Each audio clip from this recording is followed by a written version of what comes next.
a team that goes over and beyond what they're supposed to be doing? If you don't keep to your word, your staff will not keep to their word to the customer. It doesn't matter. If timelines are not sacrosanct in your organization, it will not be sacrosanct to the customer. They will not suddenly, make let me even tell you how important it is.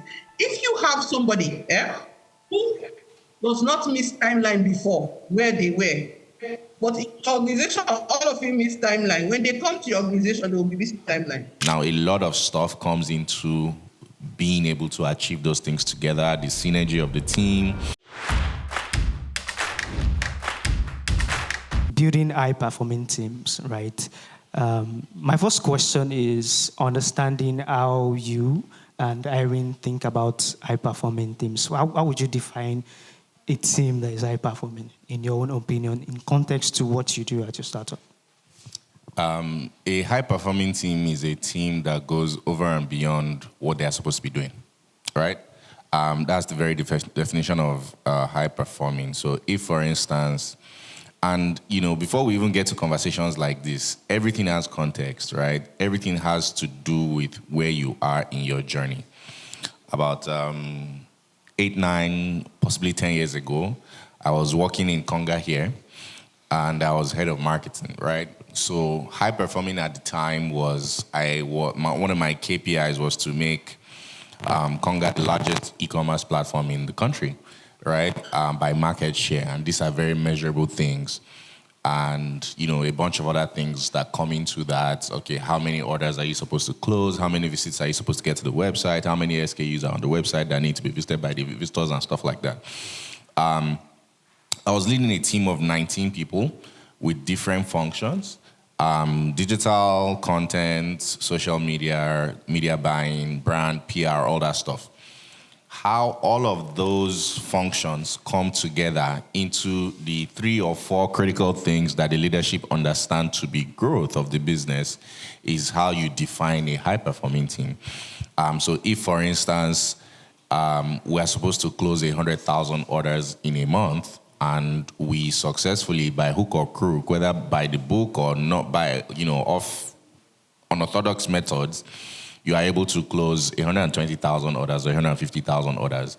That is a high-performing team. Now, a lot of stuff comes into being able to achieve those things together, the synergy of the team, getting everybody to focus on the goal, ensuring that slackers are being pulled along by the guys who are high-performing to the point that they become high-performing themselves and things like that, is the hallmark of a leader or somebody who is building that high-performing team. Interesting. All right. I like that perspective. Irene, I'm sorry if you're feeling a bit left. Irene, can you confirm if you can hear me? Can you confirm if you can hear me? Can you hear me? Okay. We can hear you. Okay. We can hear you. Okay. Oh, fantastic. I don't know. I think they need to enable my video. Oh, okay. Not able to turn it on from my end, but hello, everyone. Good afternoon, and it's a pleasure to be with you here. Awesome. All right. So recording in progress. Seems there's a bit of delay. Oh, no, I can actually hear you. Okay. Can you still hear me, Irene? Yes, I can hear you. Oh, okay, awesome. All right, so I just want to know your definition of a high-performing team. Okay, a high-performing team is a high agency team. I think Cher, hit the nail on the head when he said that a high-performing team is one, that goes above and beyond to meet the KPIs. But I'll take it one step further. It's a high agency team. It's not just about, setting, about saying this person needs to achieve, X, Y, Z actions. A high performing team means that, they are the ones who have taken ownership, yes, of their KPIs. They have key goals. They have high agency, and they're part of the, the KPI setting. they're part of the achievement, they're always thinking about how do I take this, what are the best ways to deliver on my objectives. That to me would be a high performing team. All right, interesting. Yes. Okay, so my next question now would be, Seye, you said an high performing team, the leadership also plays a very good role, but whether it's leadership or a subordinate, when you want to build such teams, hiring is a very serious component, something you need to take seriously. So what are those things you look out for when you're hiring? Yeah, so in today's world, right, I'll be honest with you, hiring is 50-50, right? You can look out for all the things that you think are the pointers to what be a person being high performing, and then when the person gets in the door, it's just like they were bubbling you throughout the hiring process. So my colleague says at the office that people have hacked hiring. They know what to say. They know what to come and tell you. They know how to, these guys are serial interviewees. They've gone through so many interviews. So once they come there, they'll bamboozle you with words. But we designed something at my current company. So we first of all set up like, they say, if I digress a little bit, in setting goals, right? For your goals to be achieved in a way that you would appreciate, it usually isn't easy, right? When they say, I'm trying to do something, if it is too easy to achieve, then that wasn't really a challenging goal. Before, I used to be an advocate of, if I have a task, I have to find the easiest way to achieve it, right? But as time went on, I found value in going through a sort of more difficult process so that you can appreciate the goal. So we kind of brought that thinking into hiring as well. It's not easy to get into PaidHR today, right? You have to go through hoops and jumps before you get there. And then at the last end of it, when I've gotten through those first maybe 3 or 4 stages, the final stage is an interview with me. And in that interview, I'm not asking you anything technical. I'm not asking you anything about your experience, none of that. We call it a culture fit interview. So we are looking for specific types of behaviors in that person, right? And, I don't do crazy shit like waste your time. Pardon my French, I swear a lot. Like waste your time in the waiting room and watch you through the camera for 3 hours and see if you get upset. No. We have a conversation. I ask you about things that you've done before. Tell me about a time you overcame a challenge to get to, and the way you even articulate your thoughts, the kind of examples that you give, the way that you are able to bring your point to bear, sort of helps us know the kind of person, right? Because, like when Irene was talking, she said, it has to be a person with agency. That's what you need to test for. It has to be somebody who especially, again, back to what I said earlier, depending on the stage of your journey. If you are joining a Chevron or Mobil, where everything in the job is already kind of defined and documented, and they're just looking for somebody to slot into that hole to be able to perform those functions. But if you are joining a high-growth startup, every day is different from the previous, and it's going to be different from the next one. So we're looking for people with agency who are not just going to say KPIs. I even hate the word KPI because it sounds very abstract. Because, for instance, if you are a software engineer, a back-end engineer, for instance, and our job is to power payroll for almost 25,000 people in the country, and then on a Sunday, something happens to one of our APIs and a connection string to a partner provider, and payments start to fail. I need to test in the hiring process that you are the kind of person that will have picked up that problem and started to solve it before even your boss finds out and say, hey, Seye, I know you're at church, but we have this problem and you need to get back to your house and work on your computer to solve this thing. So that's the hiring of it. You have to be able to look for the nonverbal cues, the things that are not said, the behavioral tendencies of that person, so that when that person gets into your organization, whether you are a leader or a middle manager or whatever, you are able to know how to manage the person in terms of tasks. Does this person understand, or do they have the agency to understand the importance of their work? And are they able to go over and beyond what is defined or documented to be able to deliver their goals? All right, very interesting. Culture fit and a behavioral approach to hiring, basically. Irene, is it the same for you, or you have a much more different strategy when it comes to looking for talent that is high performing? So for me, it's I'm not at the Shaya's business is significantly bigger than mine. It's mentioning very big numbers here, very many stage interviews. We're still a very small team, but I'm going to talk a bit broadly on my experience, just beyond just my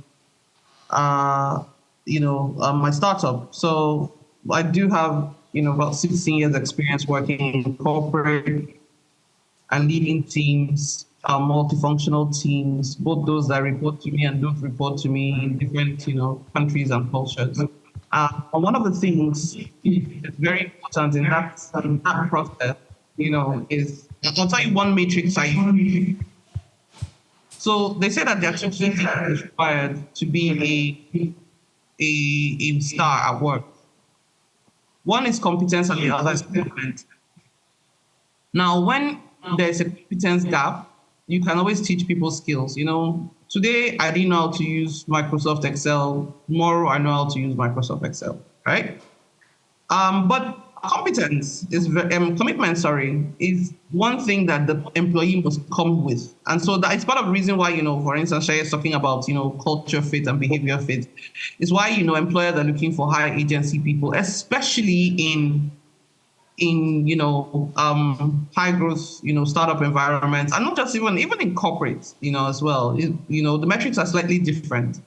I'll give you also a bit of a practical example. When I first started my startup, I've never done an open recruitment. I don't think I'll be doing any open recruitment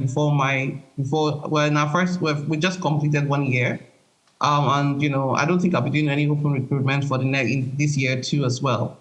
And the reason is because, I believe strongly in referrals, and not just referrals. I believe strongly in referrals, and I believe strongly in staff headhunting me. Most of my staff actually headhunted me.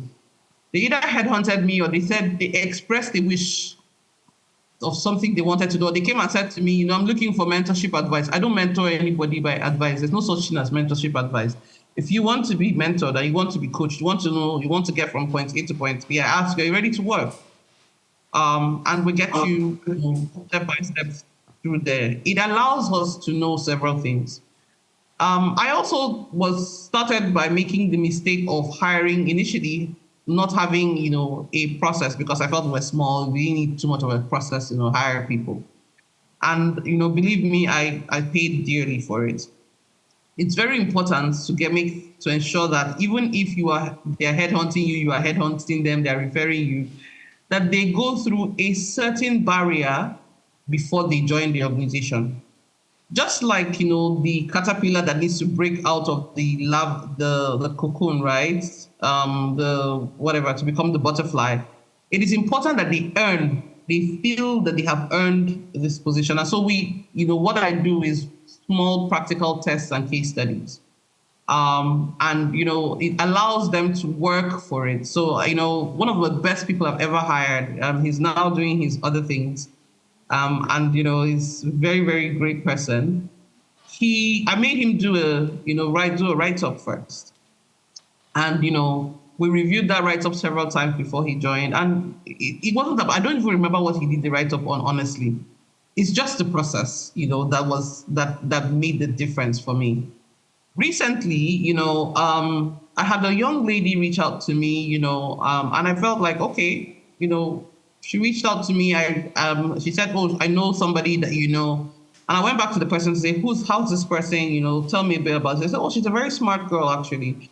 But I'm like, "Okay, cool." So I tell her, "You know what? I would like to interview you. Please send me your CV and several things." I sent her. I give her an idea of. I don't give her the role, but I just tell her, give her an idea of what we do as a business. And then I say, I'm going to interview you at so time, but please reach out to me so that, we're going to interview you on Friday, but, please reach out to me before then so that we can confirm and fix things.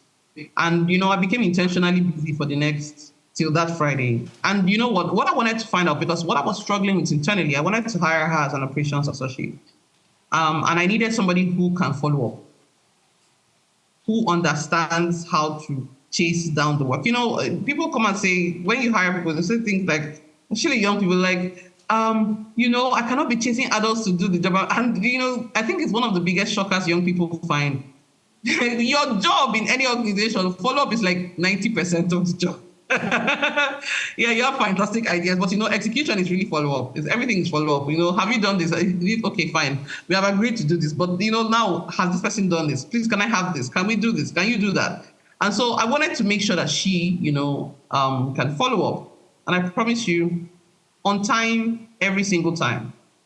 And I was like, okay, good. Like Seye said, a lot of people, if you've interviewed a lot, hey, the right things to say, the right scenarios and all of those things. But when she joined, one of the things I learned, I gave her a task. And, it was a critical task that also required follow-up. And I, left and went to go do something else because I'm looking for people that I can trust. When we talk about high-performing teams, you need to be able to trust, say, let's get this thing done and take it in your mind and go and do other things. So I came back to, I just said, handle this with these people and, let me know how far. And I didn't follow up with her. But every single time, even when the people didn't respond to her on time, like they don't respond to her in 24 hours, she reaches out to me immediately. Okay, so they haven't responded, but this is what I would like to follow up in a certain way. Do I go ahead? And you see, that is what I was trying to hire for, and that's what I've gotten, and I'm extremely pleased with it. So that's, like you can put some of these, it doesn't have to be too complex, but the principle, the underlying principle is the same across the board. All right. Thank you very much, Irene. All right. So my next question is now based on, you said something about high growth companies. It's different. You said it's different from somewhere like Chevron where, things are already laid out.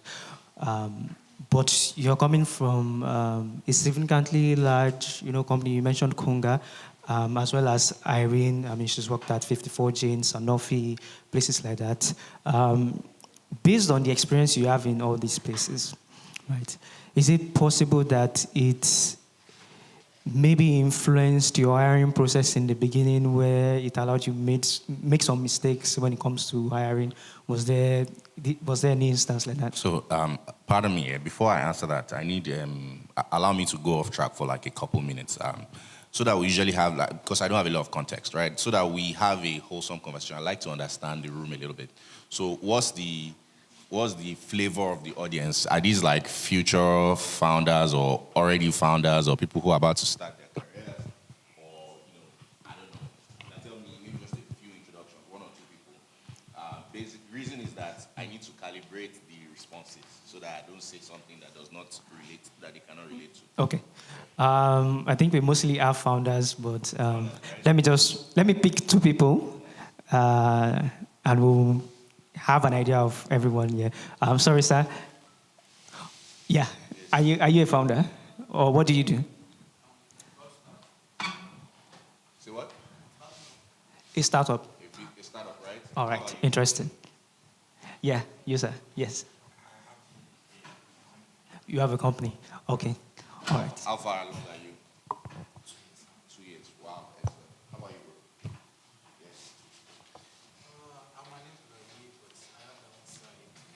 Yeah, thank If you. you could take that again. You're what? I'm an employee, but I have my own side project, which I have volunteers. That's going to be why I as pay big freelance. as Facebook. So That's all I'm right. in between. All right, cool. Yeah, thank you. I understand it now. Okay.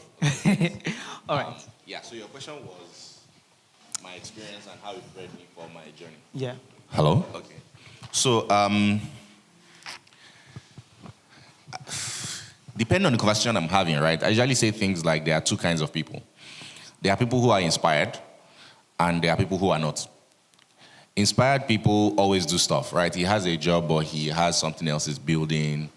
There's, by default, a certain DNA in the kind of person who is going to lead a successful company. It's just there, right? Maybe if science can figure it out and explain it to us in the future, it'll be great. There's just somebody who realizes that, wow, all the odds are stacked against me. I don't have any money. I don't have any training. I don't have any unfair advantage. But I'm going to have a stab at this entrepreneurship thing. I'm going to try to build a company. And oftentimes, those people become successful, even if it's not at the thing that they first of all tried, is, something that they do later in the future. So My story is everywhere, right? I was always going to be an entrepreneur, right?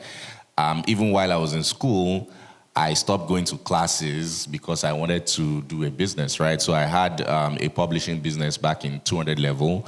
I used to write stuff, and then it actually became a magazine that I started to sell across universities, right? And then when I finished school, I was, able to introspect and say, hey, before I can build an organization, I have to go and learn what organizations are like. So I started to work. I started working in Abuja in a company that used to pay me February salary in April, by the way. And then from there, I joined Deal Day. I became a manager of strategy and planning in Deal Day. And then I went around. I worked in about 7 companies within 5 years, right?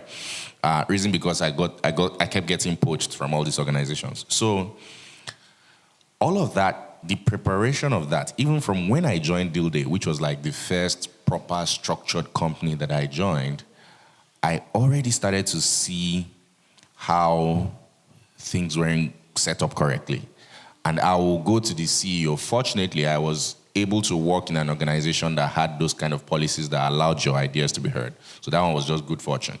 So I will go to the CEO or very senior person and say, hey, I think we need to fix this. I didn't understand business processes and optimization and all of that. I learned all of those things as time went on, but I just knew that I was able to identify problems and I was able to kind of suggest ideas that would help problems go away, right? And then we'll go and solve bigger problems. So that sort of just prepared me for this guy can find problems. And the best entrepreneurs are the guys who can identify the problem so that they can solve it. So all of that cumulatively prepared me for a time like now. And back to what Irene said, it depends on, and what I also said at the beginning, which is it depends on where you are in your journey. When I started my company, do you know how I used to hire? Before I hired, the first person I hired was a salesperson and a customer success person. I stalked them for like months, right? The customer success person I already knew because I had worked with her. But the sales guy, I stalked him. I followed him on social media, became his friend, right? Invited him out to dinner on some random day. Just kept on asking him questions to understand. So this whole time, and where I learned that from is, I don't know if anybody knows Sheryl Sandberg. Sheryl Sandberg, up until recently, I think, was COO of Facebook. But before that, she was the vice president of Google Ads at Google, and she grew her team from 40 people to 4,000 people, I think, in about 4 years. And Mark Zuckerberg, who was CEO of Facebook, knew that he needed to hire a COO when the company had become too big for him to manage the daily operations. So he said for 6 months, he would reach out to Sheryl, invite her to dinner, take her to, events, sit down with her, talk to her, understand her ideologies, how she thought about problems and things like that. And up until the point where he said after about 6 months, he then said, hey, the reason why I've been hanging out with you so much is that I want you to come and be my CEO at Facebook. By that time, she already knew his ways, his mannerisms and everything, so it was very easy for her to accept. So I borrowed a leaf from that as well, and that was how I hired my first maybe 3 or 4 people. Today, my organization is 40 people, right? So, which is why we need to now automate those things. Those things that I had to do individually and manually at the beginning, we now have to build process and say, okay, the reason why I need this person to do a case study or a test or all of that is that those things I tested for in the beginning by sitting down with the person and understanding their mannerisms and so, I now need to put into a process that is repeatable. So, yes, your experience, depending, it will impact. I mean, there are outliers. Mark Zuckerberg, for instance, never worked anywhere. He just became the founder of Facebook and learned his way up. And he's still one of the best CEOs in the world. But in most cases, you need some type of formal training, some type of education. In fact, back in the day, people used to say things like, the richest people in the world dropped out of school. And, there are studies that say you find out that those people are only around 3% or 6%.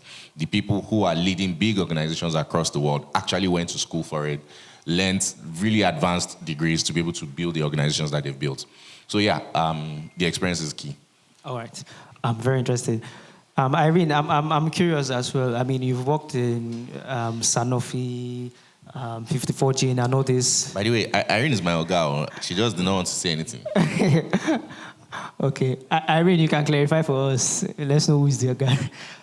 So my question is, how has working in these places informed how you hire people at the beginning, and has it changed with time?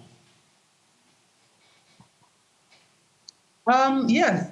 So the good thing about experience, and I tell people all the time that it's not rote, but if you really want to do well as a founder, you need a little bit of experience, because you need to know what good looks like, or at least what not to do, and how people get into. It's easy to say this is what should not be, when you don't know what those drivers, that lead to the poor outcomes.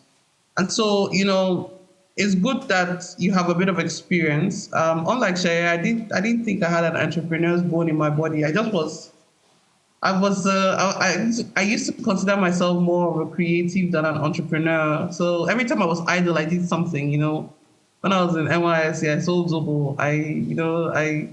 When I was in school, I did church. So I was just those things. But somewhere along my journey, in fact, 3 months before I started my company, I kept saying, I like salary. I really want to do salary. And then a mentor and a good friend of mine reached out and says, come, let's run this together. Low risk, you'll be my CEO. It's my company, don't worry, but you'll be the CEO.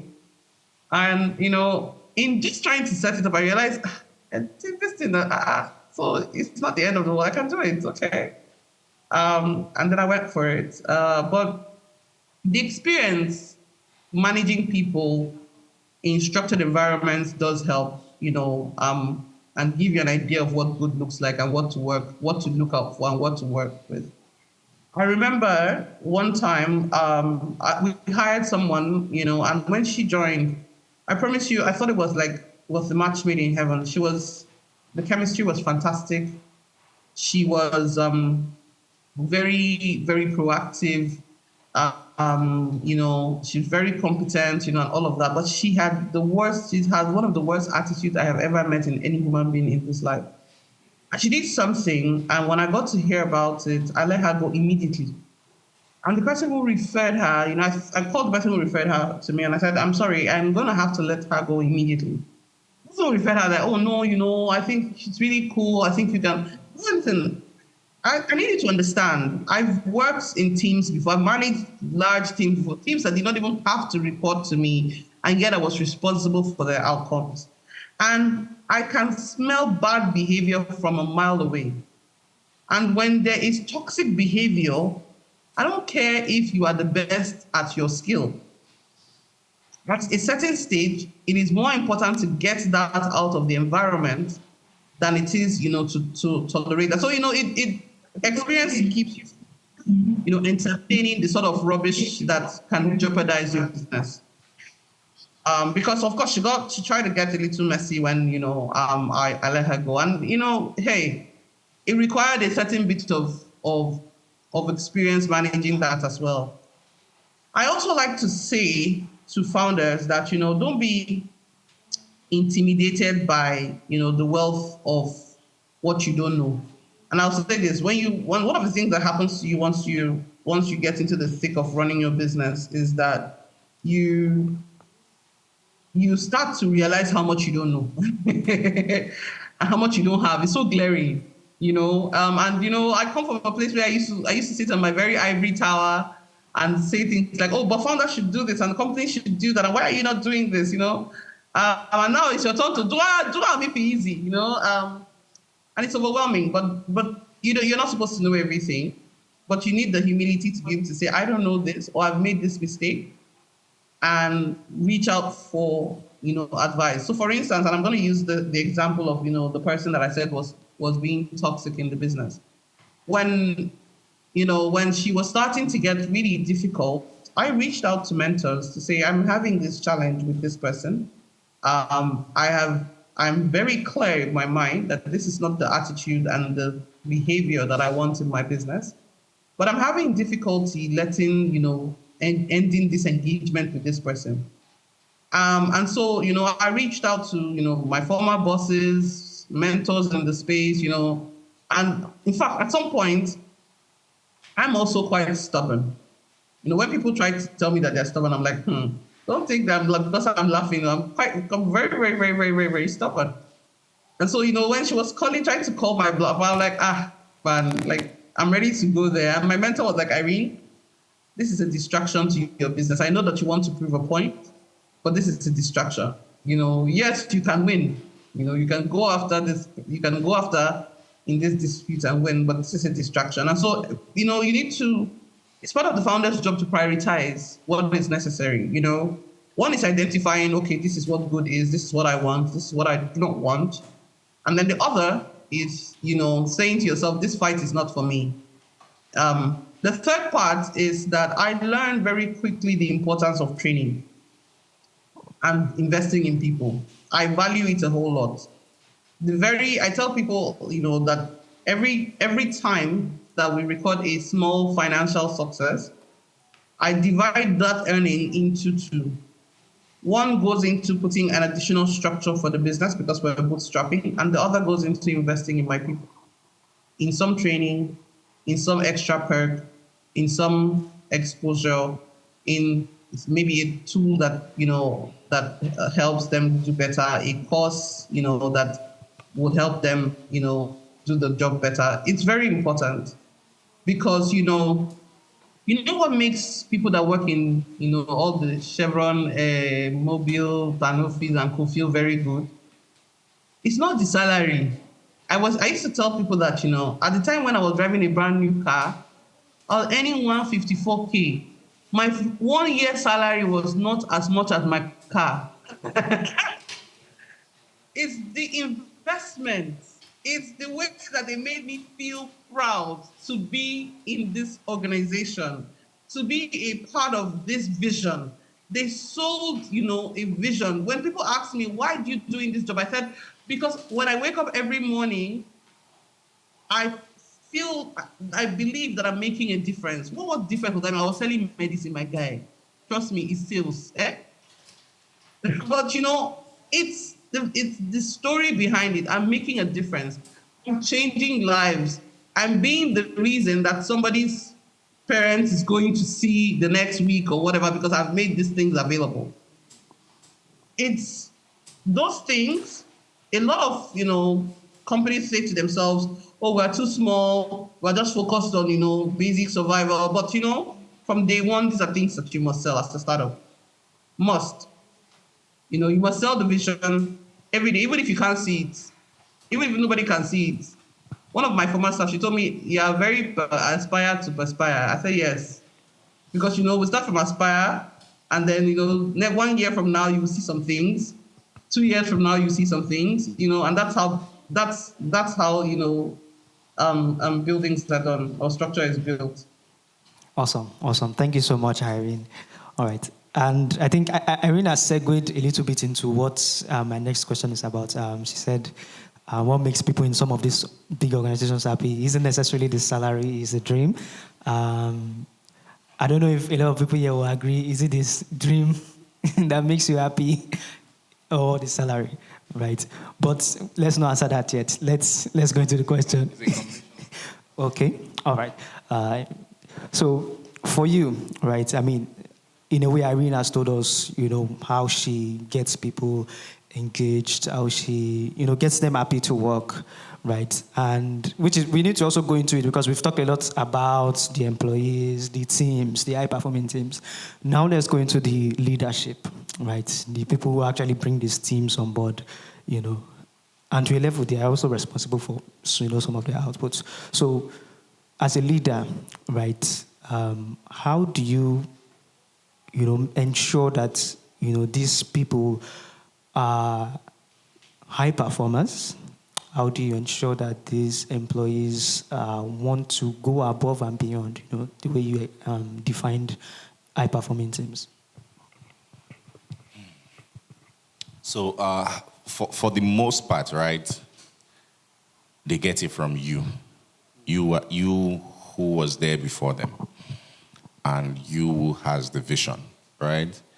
Irene spoke about something I usually talk about a lot, which is basically, as a startup founder, I mean, there are so many things that happen from in when you see all of these startups that say, oh, we do this, we've raised XYZ amount of money and so there's a big story that has happened before that. There are little things that are wins and consistent wins that have to continue to happen before you get to those points. For instance, how do you select if it's a technology-based business like ours, and I don't know how to write code, I need somebody who can write the code, right, in the early days that is going to do that work for free, right? It might never get compensated for that work. So you need to, first of all, be able to sell that idea or that dream to the person to the point where they believe and say, okay, you know what, I'm going to give my life's commitment to building this. So, skip down, several steps when you get to the point where you now have people leading teams or people who are handling certain functions, right? Before they even decide that, oh, share, the work is now too much for me. I need to hire XYZ person. Most people who were bootstrapped before they raise venture capital, just like Irene is saying, usually go through that part. You first you wear so many hats, do all the work before it now becomes, share, I can't be the same guy who is writing newsletter, posting on Twitter, doing Google ads and Instagram ads, and say, okay, let's bring in some more functions. Now, those people, that work ethic, that relentless, everyday commitment to the journey and the vision that you're trying to achieve, they get it from you, the founder, you, the leader. In the early days, right, before my problems became very big. Now, I can't even tell you the kind of problems I'm handling. I'm fighting CBN and, the Kenyan CBN and all those kind of things now. But in the early days where the job was to build the product and get customers for that product and retain those customers, I used to say it, there is nobody in the organization that will work more than me. They know it. Even till today, the traces of that work ethic is still there because I'm up at night. I sleep 2 hours. I sleep 2 or 3 hours every night, right? And I have a young family. So I have to apportion my time into how much am I going to spend building the company, being a father to my kids, being a husband to my wife, and then going back to work on the company again. So it was the sleep that I had to get rid of, right? And it became habit. In fact, it was already there when I was still working in corporate. So I wake up every day and I'm very public about my journey on Twitter if you're following me.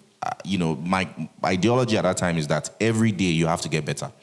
So there's something I need to do better. We closed the client today. How long did it take us to close that client? How did we find that client? What were the questions that the client got answered that made them become a customer? Because I work in B2B.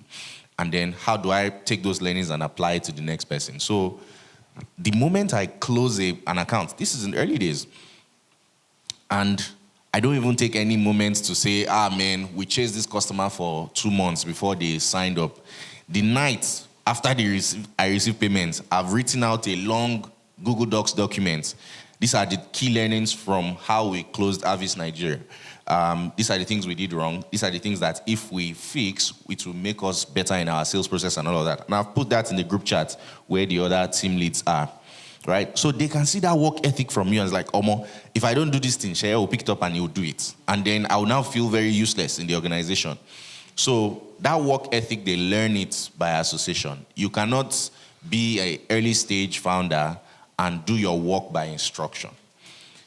In fact, I see people make that mistake today in the organization and I try to tutor them that say, you are so great at delegating. The moment you are leading a particular team and all you do is receive some information or some task and you are delegating and all of this and you guys should give me reports when you are done. Very soon, that's your organization will outgrow you because they've already figured it out. And you shouldn't be scared of that, but you must let them understand, at least people who are working with you, and you need them to commit to their efforts to that goal. They need to learn that hard work from you. So, there's a bunch of other things. There's training, there's tutelage, there's mentorship, there's having fun with them, right? There's caring about them, right? There are all those things. They're also very important. We live in a modern world, right? When I used to work, we didn't have things like, me, I didn't even know that I had mental health, right? I thought it was just my physical health. So during our own time, there's nothing like, man, I'm overwhelmed. Okay, you're overwhelmed, but you've not met your KPIs. Which kind of overwhelming is that? My friend, go to work. But today, it's a modern world, and you're trying to build a brand that is not just a flash in the pan, right? So you have to accept the tradition of the modern world of work, right? So you need to care about your employees. You need to be there as a leader. And leadership is not just work-based, right? There's some level of humanity to it as well. So you need to be able to put all those things together into a person that somebody wants to work for. Awesome. Thank you very much for that. That was very interesting. Irene, my question is now going to be sort of like a follow-up to what Seye said. And we can see you now. Nice. Thank you.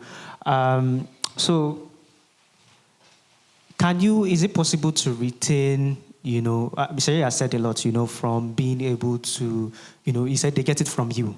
That means you're very up and doing, you're very proactive as a leader. It trickles down, team leads see it, they try to do the same thing for their own subordinates. But Irene, do you think it comes to a point where the business becomes large, right? Where as a leader, like Seye also already said, these problems are becoming different now. You're fighting with CPN now, right? Is it possible that you get to that point where you as a person, you can't be that, you have to find a different kind of way to motivate your team. Do you think, is something that changes over time, or do you think the things Seye has said is something that can be retained regardless of how large the business has gotten? So the way that I look at this is that it's the principle that matters, right? The way that you apply that principle differs in many ways. And I'm going to give you 2 examples. So today, when we first started Infinity Health, we used to have 9 a.m. stand-up every morning, the entire team, the entire company. And that meeting was, 40 minutes out of the 1-hour meeting was really me discussing the vision, what we need to do, how we're going to get to where we're, what success looks like. And the remaining 20 minutes was also, maybe in fact, the remaining 15 minutes or 18 minutes was also me, task. This is what we need to do, this is what we need to do, this is what we need to do, for the day and all of that. And, feedback, proactively asking people. So tell me, what happened? He said, yesterday you said you were going to do this, what are we going to do? Today we have this dining room stand-up meetings only once a week on Monday morning.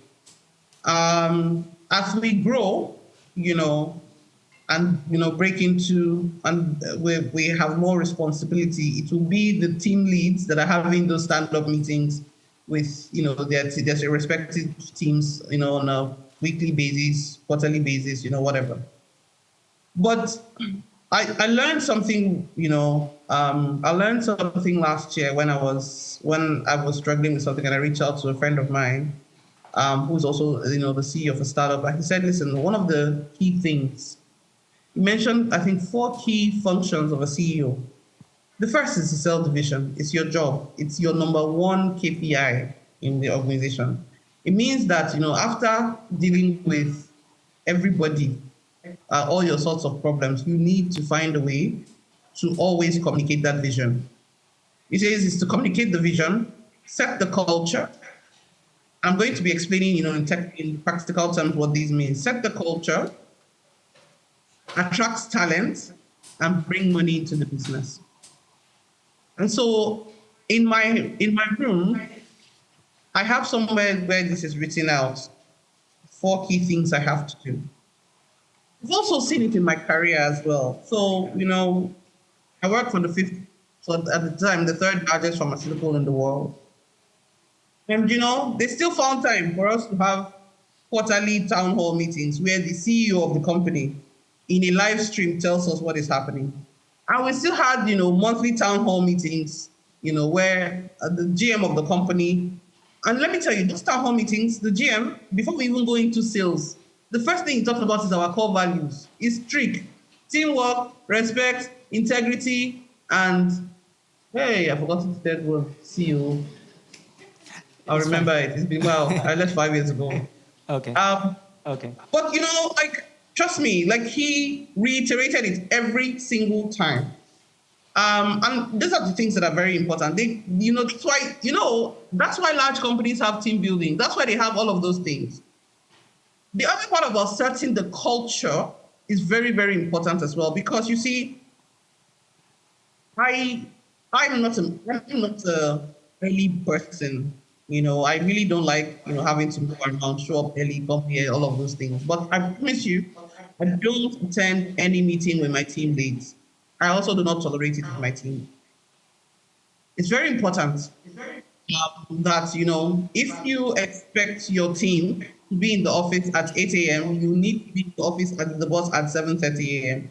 And the only time that you are not in the office as the boss at 7:30 a.m. or 8 a.m. in the morning is because there is something that is need that ensure that you are unavoidably absent.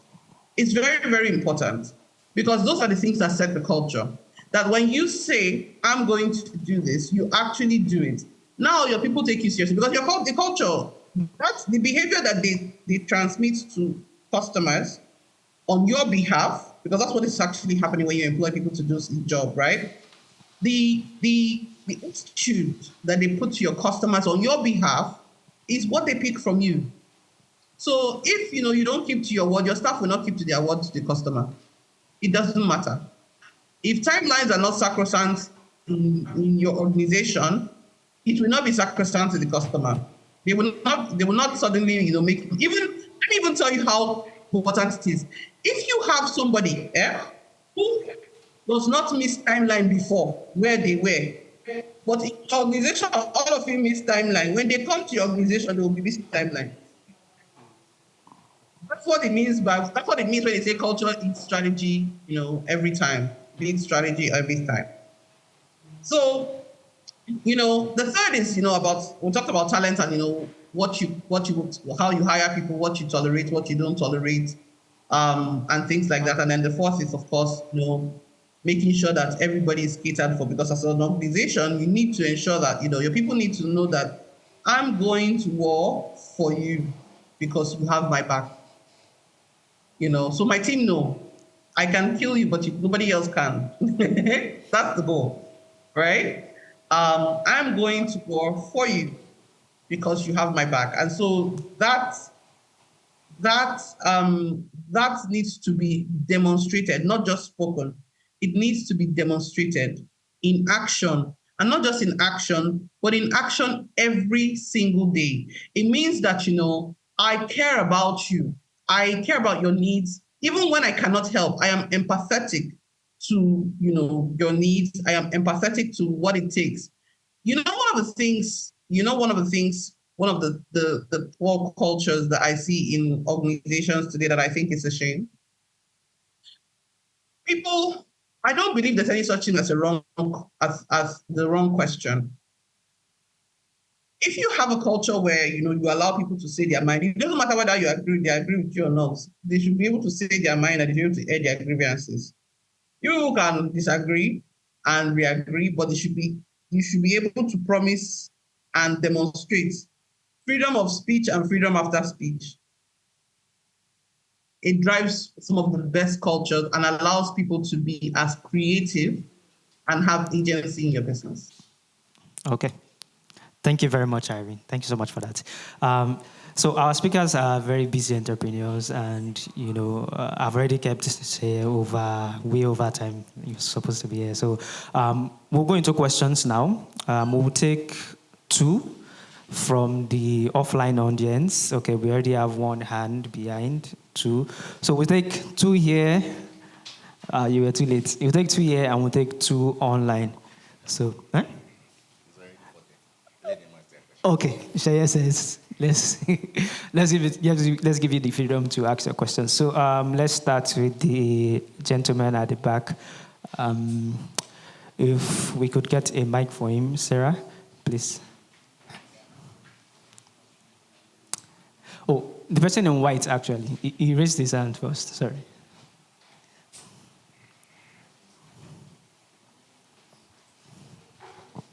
Hi, good evening. Thanks for the really amazing session. So I have two questions. And the first question is around talent churn for small businesses. So I think one of the biggest challenges small businesses face, at least that I have faced, is the fact that you hire talent, primarily people with very little experience. As a small business, you definitely can afford to pay them what these big organizations would pay them. And then after a year, 6 months, you've invested time and effort into making them better talents. And then, one big company comes with a very juicy offer, and then they come and take that talent away, and then you have to start all over again. And this is an issue because it also it makes it much more difficult to scale. Because this person, there's some responsibilities based on the skill set they've developed that you've built around them. And again, you're still at that point where you still cannot pay the same amount that this big organization are paying. So you still need to look for that entry-level talent that you have to invest in, and then and start all over again. When those ones too, when they get some reasonable skill, the big guys come and snatch them away again. And so it's a very, very, very stressful circle. So what would your advice around that be?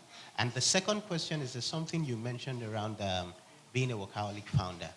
So, which I think anybody that has decided to go on the entrepreneurial journey probably has made that decision to, at some point, not have a life, because that's literally what you've decided. But I think one other challenge there is, in the instance where, some team members probably feel like, oh, if I don't do it, my guy will do it, or because you would not want to leave these things to lack. And then there are instances where, again, there will probably be some sanctions. And again, don't forget the fact that I said for small businesses, it's very, very difficult to find and recruit talent these days. So when you have people that are still doing meaningful enough work, it's always very difficult to chase them. But then they get into this habit of dropping the ball when they feel like they have someone that, oh, if we drop the ball a little bit, we'll probably stay awake all through the night to get that done. So how do you balance the being a workaholic founder and also making sure that your people know that they also have a responsibility to do in terms of the things you're covering up for? Thank you. Since you asked two questions, I'll just split it one after the other. Okay. Although I have one small thing, I'll chip into the last one. So for the first one, unfortunately, my bro, that's your reality, man. There's nothing you can do about it. Your best, as a small business, your best talent will leave, guaranteed, right? So it's your job. As in, why do you think, you see many business owners or entrepreneurs or founders, we make jokes and say things like, don't do it. As in, you have one great idea, you want to create this company, and so don't do it. Just go and do salary work. The amount of work that you need to do as a business owner is insane. Just like Irene was saying, you don't know until you are 2 feet, you've dived in with your 2 feet. That's when you realize that, oh, I have to know HR. I have to know finance. I need to understand supply chain. I need to read and write and document stuff. It's insane. Say what? Do you get? You have to learn how to do social media. You have to figure out the Instagram algorithm, like what time is the best time for me to post, right? Yeah, we can go on and on. So, unfortunately for you, you have to design that into part of your journey, especially at the point where, by the grace of God, small business will turn to big business now, and then you can pay big salary. But the journey is usually long. So I would prepare for a reality where I have an ongoing process. Till today, I told you I have 40 employees.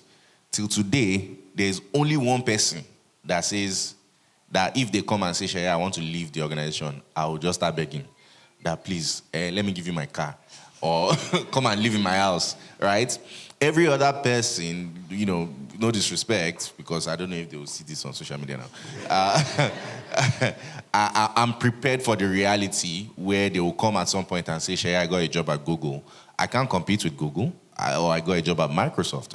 There's nothing I can do. I'm just going to wish them well. In fact, this year, I lost one of my best performing salesmen, pretty young guy, but he said he's going to go chase his dreams, that he has learned enough from the organization and he's going to go. And I gave him my blessing and even gave him my small support.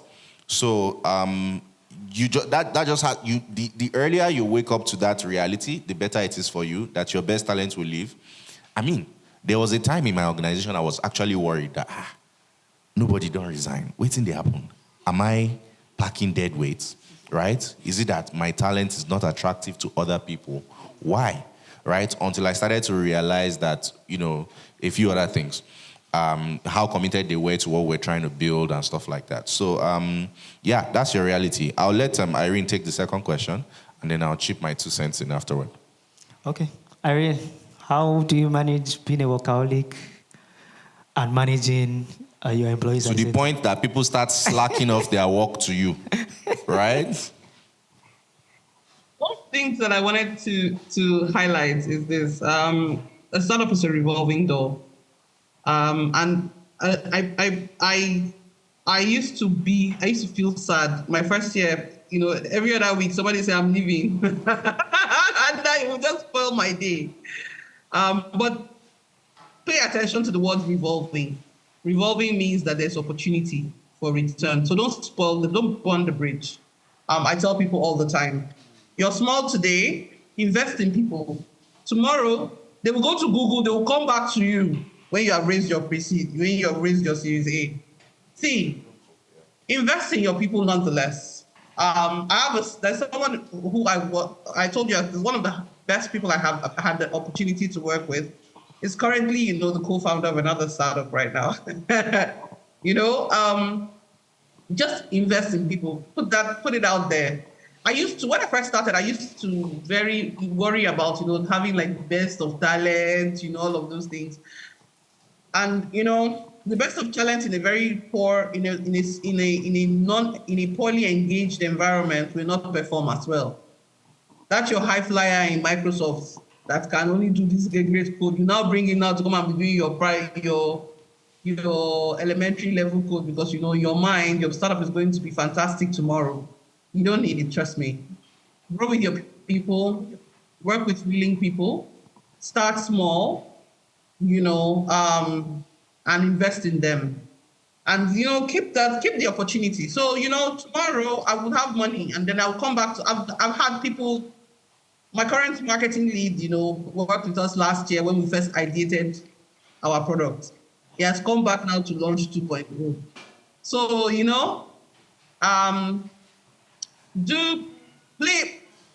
treat your startup like you are here for a long time. Play the long game.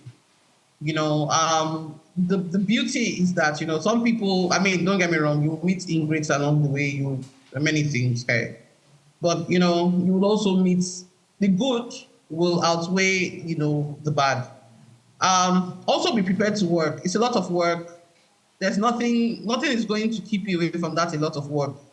So there are many aspects of work that I hate.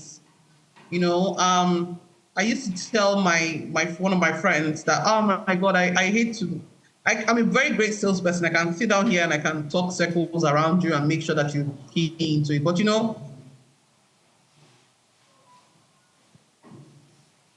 Whoa. Irene, are you still with us? Oh, okay. MTN strikes. MTN. I'm not sure. It's Okay. probably MTN, most likely MTN.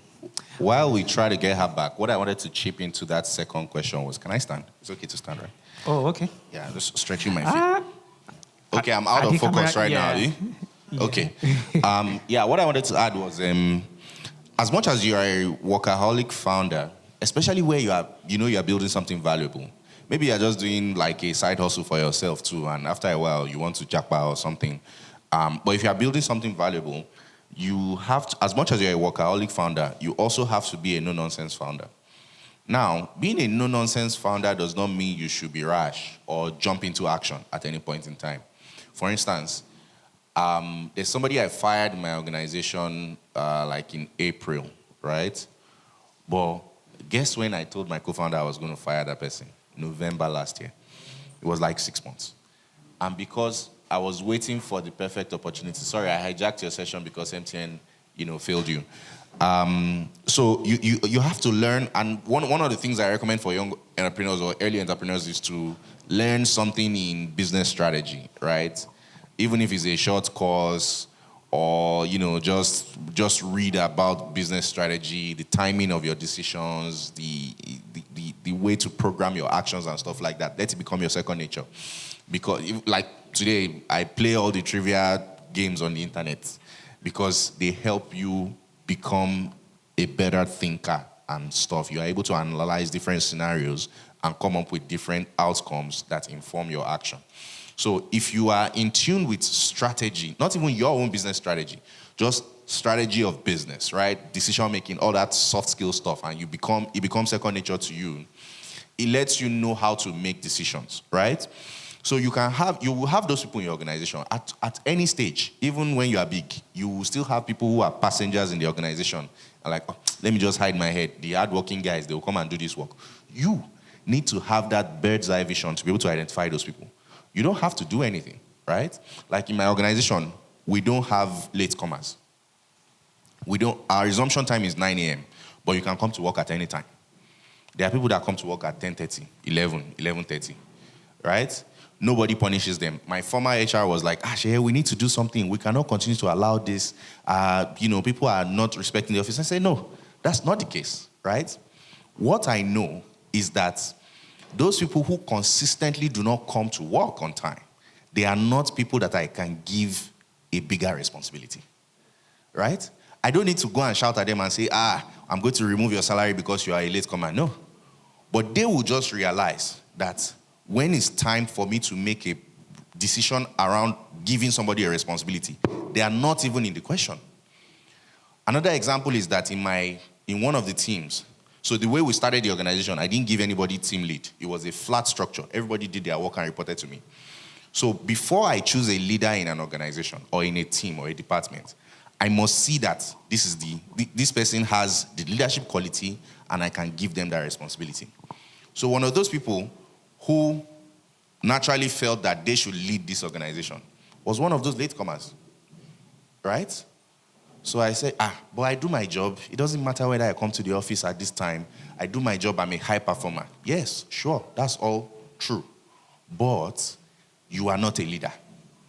Because a leader must be able to do things in a way that other people can learn from. So at some point, when they realized it and became that person, after a while and a series of other things have happened, she now realized, I've given the person's gender away.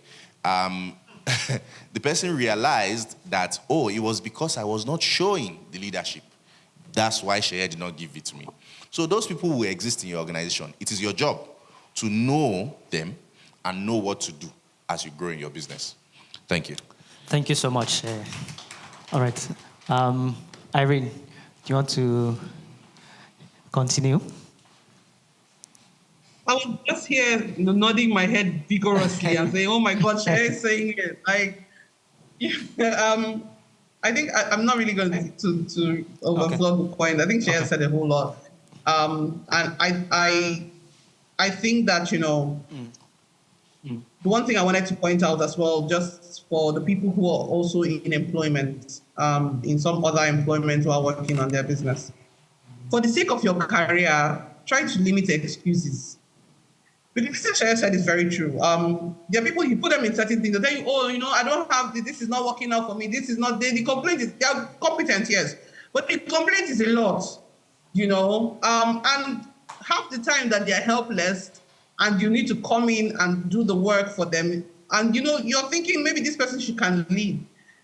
The truth about it is that at your job or wherever, the founder is thinking or your leader is thinking, these people will not be able to handle this. They're great at their job, yes, but they still need to be taking instructions. They cannot take responsibility for outcomes. That's what leadership really is. It's not, it's not the authority, it's the fact that you're taking responsibility for outcomes. And so it's very important that you have a positive and productive mindset, because that is what actually makes it work. Just like Seye mentioned, like we're in the stage where we're very flat structure. Almost everybody reports to me. The people that don't report to me are the tech people because tech people are built different, number one. And number two,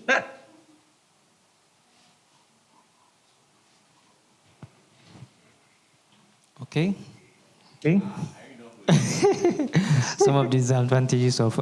So before we take more questions from our offline audience, let's just take one question from the online audience. So someone says they are quite inspired by your story, your starting point. And the question is, based on your experience at Konga, what key areas do you think I should focus on to drive sales for my business? To drive sales for the person's business, again, there's a lot of context that needs to be understood. What kind of business is it? What stage of the business are they? And so on and so forth. I mean, if we can think about it in the most generalist ideology, one of the things that worked for us is that if you, the founder, cannot sell it, it's unlikely that you'll get somebody else to sell it. We have about going on 300 businesses on our platform now. The first, in fact, most of the biggest accounts today, even up until recent history, I still have to be the one who does that selling, right? In the early days, all of our businesses, the first 10, 20 businesses that signed up to the platform, was me going to do demo, first demo, second demo, negotiation meeting, blah, blah, blah. Again, it's B2B software, so the process of selling is different. So if you cannot sell it and sell it in a way that is repeatable, not that you did one fluke sale, right, and made 10 million. Okay, you know what, I'm going to go and hire somebody to continue selling. You need to sell it in a way that is repeatable. You need to acquire a sequence of customers who believe in your product. And you use whatever to sell it, right, or whatever is ethical. Use your charisma, use your visionary skills, whatever it is you can do to sell your product, right?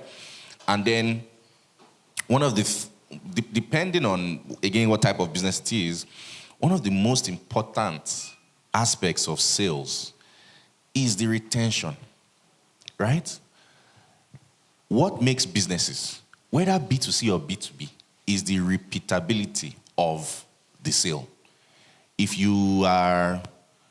There are people who, I'm looking for an example, there are people who drink maybe peak milk, 3 Crowns milk, or cowbell milk, right? Back in our days. And the peak milk guy, if he goes to the Malam down the road and the Malam says there's no peak milk and there's only 3 Crowns or cowbell, he probably won't buy. He'll go and come back till he gets this peak milk. How did that brand become the kind of guy that says, Omo, I will only buy peak milk, or the guy that takes cowbell say, I like cow because of this? Anyway, the point I'm making is that what is one of the most important aspects of sales is that you have to be able to repeat your sale. When we're in e-commerce, there's a metric called your CAC, right? In fact, CAC exists in all businesses, but it was easier to calculate in e-commerce because the action of purchase is taken online in a way that is trackable. So we calculate our CAC. Now, the CAC has to make sense against what you call your CLV, which is your customer lifetime value, which means that if I spend $1 to acquire this guy as a customer, over how long, right, will I make back that $1 and the multiples of it before I know that that's a successful customer? So it applies to B2B and everywhere else. When you sell, if you don't think about the repeatability of your sale, then you continue spending your customer acquisition cost, and that's a business that is going nowhere. So you have to pay attention to your retention. So if you're in B2B, for instance, the sales guys are now called what they call maybe a relationship manager or an account manager, such that when he has made the sale, what is important is that you need that guy to renew after maybe a quarter, a 6-month period, or a year. That aspect is very key to the growth of your business. So whatever it is you're selling, if you acquire a customer, even if it's agro business and you have customers who come and buy things from your farm, you need to think about, I've acquired this customer now. How do I ensure that this person continues to buy? What do I need to do? Do I need to send him flowers on his birthday? Do I need to drop him a message every public holiday or whatever? All those kind of things need to go into your thinking for you to know that you are successful. Not just that, I acquired this customer, so I'm going to go and acquire another customer and acquire enough customers within a period to know that I've made X amount of money in sales. You can do that, but you'll be exhausted and, it's not scalable. All right. Yeah. Irene, are you with us?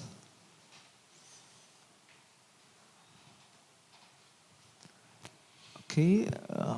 I feel Irene is here, but we can't hear her. Could it be something from our end? Oh, okay. All right. Let's take another question.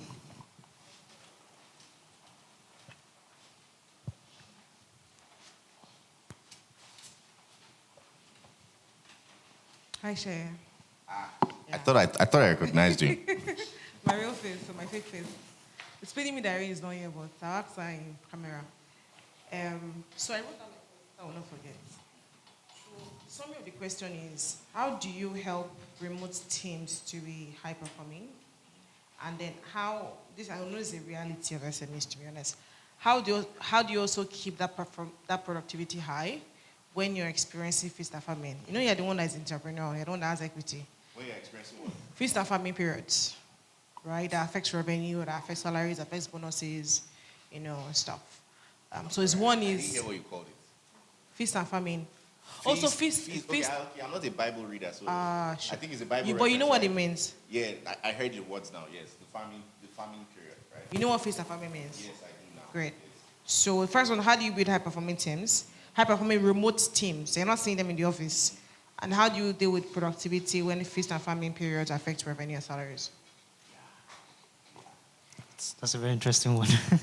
So for the first one, I won't lie to you, I struggled. I struggled up until even very recently. And my response was to kick against it, right? We were a 5 days in the office organization up until maybe Q2 this year. Everybody should come to the office. We all work together. And not because I wanted to see what they were doing, it's because I realized that a lot of progress came from when all of us were co-located, right? If I need a design from my designer and I drop something in Slack and he has not responded to me in 3 hours, and I'm calling him and he say, oh, okay, I'll get to it.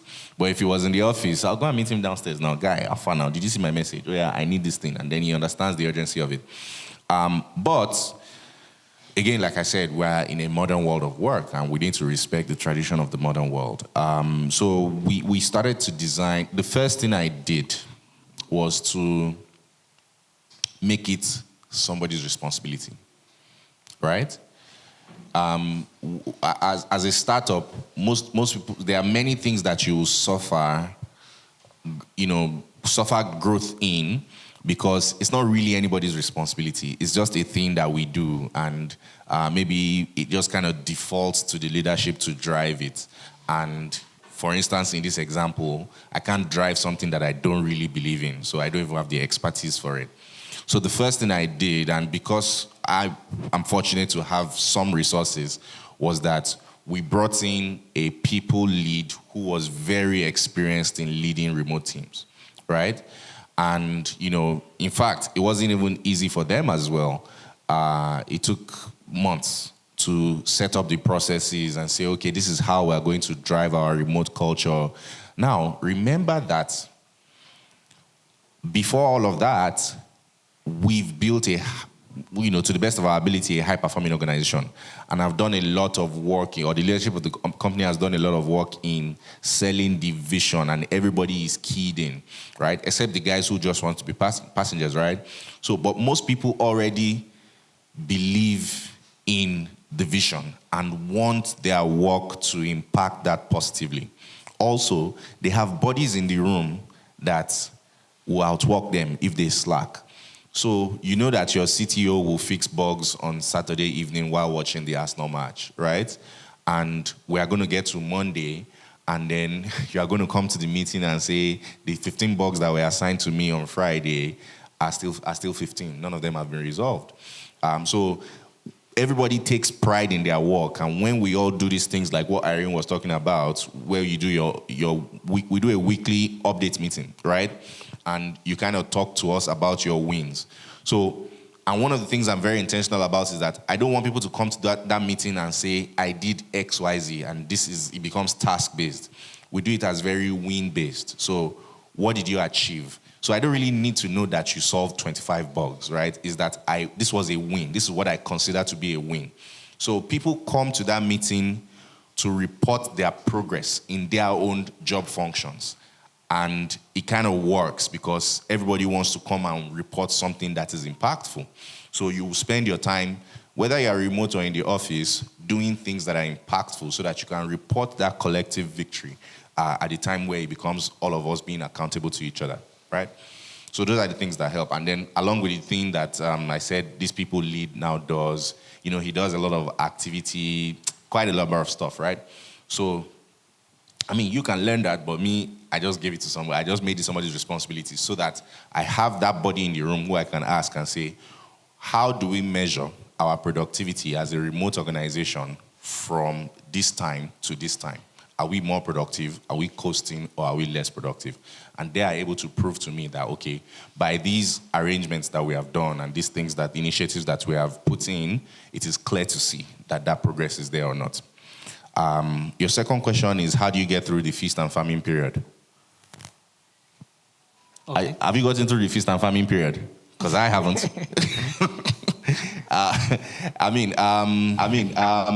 Okay. I'll let you go.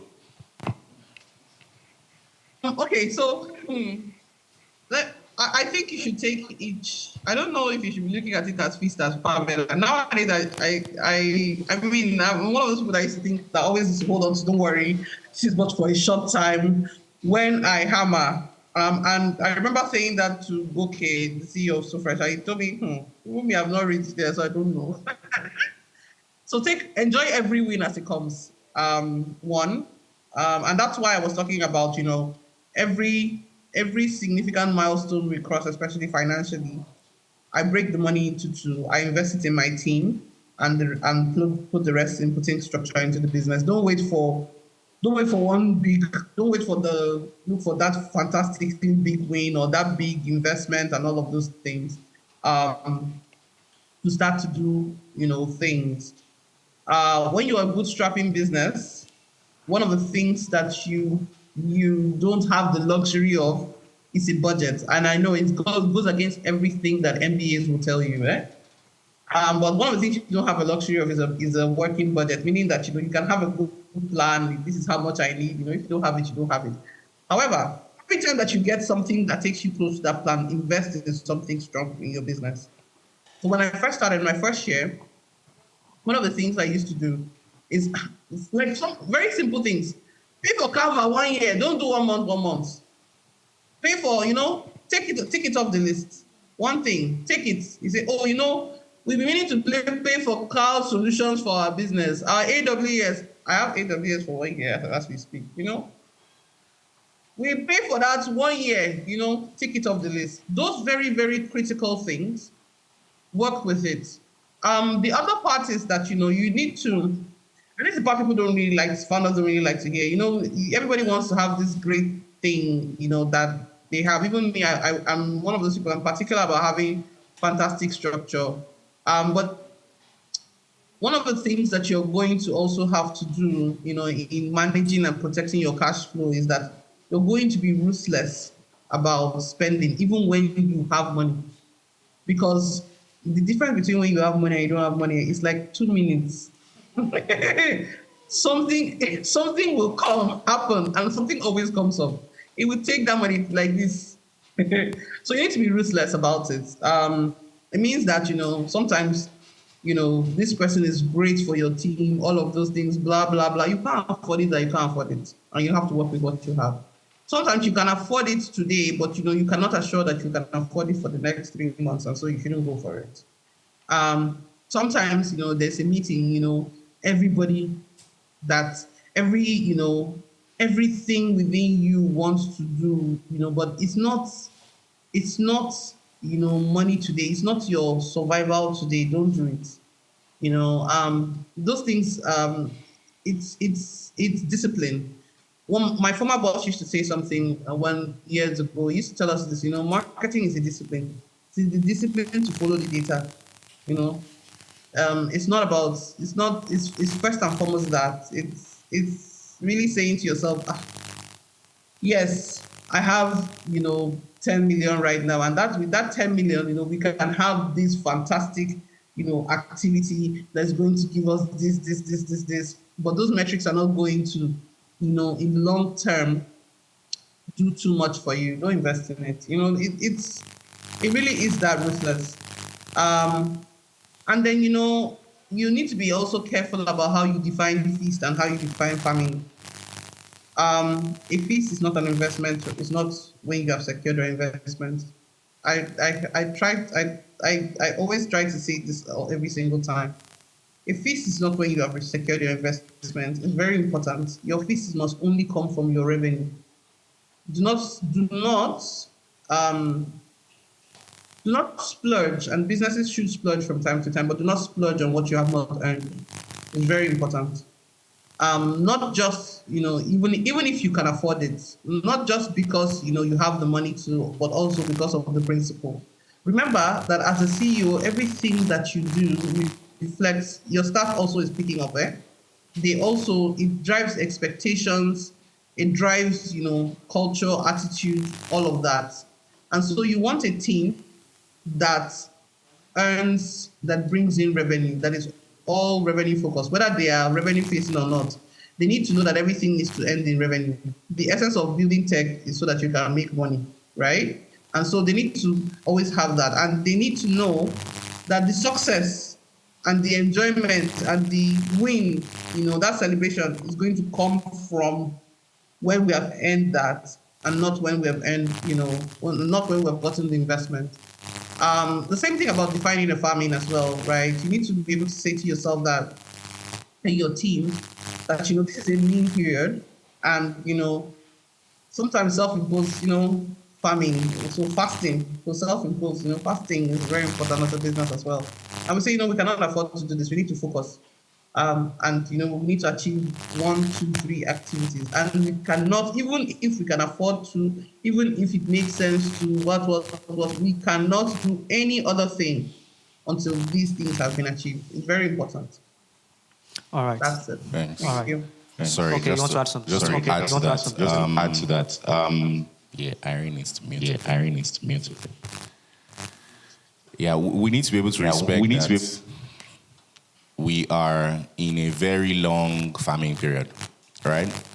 For instance, we launched just after the pandemic in the late part of 2020, and we were bootstrapped for about 2 years before we ever got any investment. In fact, till today, people still find it very surprising that we've only raised $500K US dollars. I mean, we've raised a bit more, but we'll tell you about it very soon. People say, Ashe, you must have raised some more money. No, we've just been so frugal with our spending, just like she's saying, that even now, my staff or my employees, it now becomes their own reality as well. And they say things like, we don't spend a lot of money. We don't spend money on X, Y. I'm like, no, you guys should live a little. We still have money now. It's okay, right? So it has just become their mindset that, man, we need to make the best that we can with the resources available to us right now. And I think we've done a good job of that, of even allowing that mindset to be in their minds. One other thing, there's this trend on Twitter where they say things like CEO to CEO or founder to founder, tell yourself. And the thing I said is that founders should learn finance, right? At least the basics. You might be a great salesman and you may not know anything about finance. So you need to learn that, because finance is key. The finance people, they are going to be rich forever. When everybody has shut down and gone home, the finance people used to pack money and go because they know how to do finance. So you need to learn the basics of accounting, cash flow management, profit and loss, how to read a balance sheet, all those kind of things from the early days, because those things will help you be more strategic in your thinking, so that when revenue comes, are you thinking about your gross profit, your gross margins, your cost of goods sold? Are you able to know that this is unencumbered money that we can spend on things like people? Yes, invest in your people a lot, but not at the detriment of the business, right? So yeah, take a finance course, right? Just to learn how to manage the finances of a company, not just your own personal finances. All right. Yes. Take a finance course. I have time for only one more question. Okay. All right. Let's just take one more from the online audience, and we'll move straight to the pitches after this. So the question is, as a first-time founder who previously worked as a freelance developer on Upwork, I lack the network and connection in my proposed domain. My next step is to hire someone who knows how to effectively market our product. Can you kindly advise me on how to go about finding this person? And they said the product is at an intersection between fintech and cybersecurity. Don't hire anybody, my bro. Do it yourself. Go to Moonshot, right? Go and make friends. Go and learn. You need it. You see, the time when those things happened has passed, right? I was with Marquesian yesterday. Marquesian was one of the most reclusive founders in this industry. And he was fortunate to have come at a time where the hype on Africa was high. So he was able to raise enough money to at least get them to a level where they can be self-sustainable or self-sufficient. But in today's world, I mean, even if he's making enough money to hire somebody right now, is not the best use of that money. If you cannot sell the product yourself for the first repeatable cycle, then you have a problem, right? Honestly, and again, journeys are different. He may be able to figure it out. Great. But my advice would be learn that interpersonal skills, learn how to recognize opportunity, learn how to position yourself for advantage, learn how to manage relationships to the point where you are able to get the word about your business to a point where it is commercial. And then you can now think about things like hiring people. Most people think I want to set up a business, the first thing I want to do is hire people. No, you can set up an office. It's not a business yet. It's a business when you have convinced people to commit resources for the value that you are giving. And you need to be able to do that by yourself. Awesome. Thank you very much. Please, a round of applause for our speakers. They've been amazing.